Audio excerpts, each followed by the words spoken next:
Hi guys, my name is Nick, and today's video is a short tutorial on how to change avatar in GitHub. So let's get started.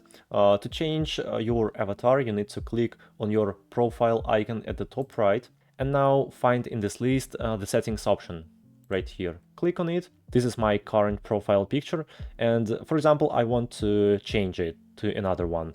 Now you need to click on Edit and upload a photo. Now just select the necessary picture.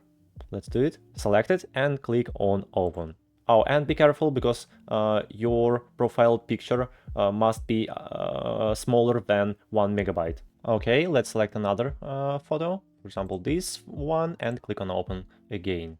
On this window you can crop your picture, and after that just click on Set New Profile Picture. That's how you can easily do it. Hope it was really helpful for you, and I'd love it for you to subscribe to my channel. Thank you, bye bye.